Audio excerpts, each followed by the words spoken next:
We had been involved in the representation of clients with asbestos-related diseases since the 1970s.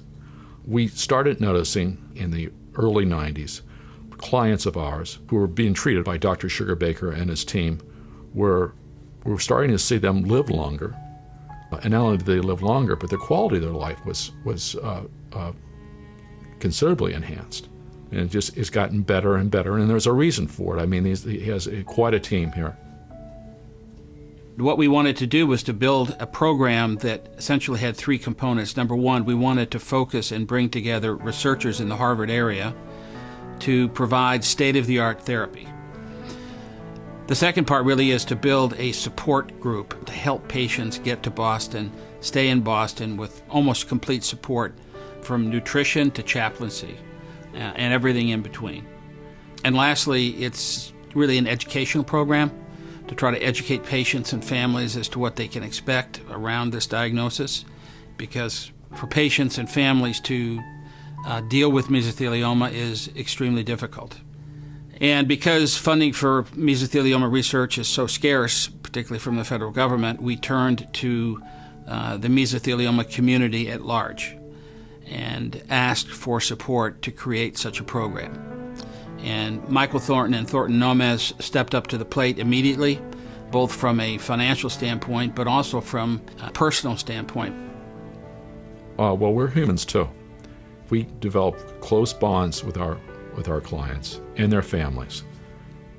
You know, I'm just a lawyer, and I can do important things for the victim and their family, and that I can obtain financial compensation for them, and that's a real help. That's a real need, but we can't make them well.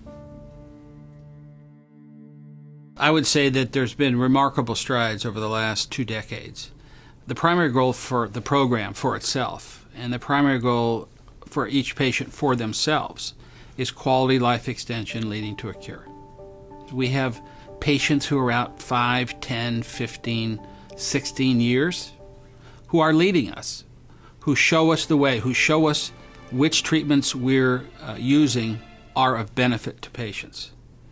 There's 2 ways to approach. There's a palliative approach, which is to try to alleviate symptoms as the primary goal, and then there's what I call the go for broke approach, which is you don't get patients out 5, 6, 7 years without going for broke. Do you know what I mean? But the idea that we could go for broke, that we could really achieve quality life extension that may lead to a cure, is really the product of a lot of years of focused research and treatment of patients with mesothelioma. Realistic cancer it's a tough diagnosis, any cancer, and this is one of the toughest ones. But what has been done just in the last 10 years by Dr. Sugarbaker's program has been nothing short of extraordinary. And there's really hope for the first time, and patients do have real hope here. There's been some extraordinary results. The number one thing you should realize, you're not alone. If you're going to win a big game, there's 2 requirements. Number 1, you've got to believe you can win. And number 2, it's got to be a team working together. Of course, there are very few guarantees in this world. But the one thing I think that this effort and this focused collaboration, the one thing we can guarantee is hope. When hope is part of the equation, anything is possible. Bringing hope to the table, bringing hope in the room, is something that I can guarantee. The common understanding of mesothelioma is there is no hope.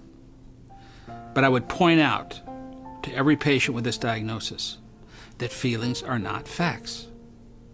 Feelings are not facts. The fact is you have a treatable problem.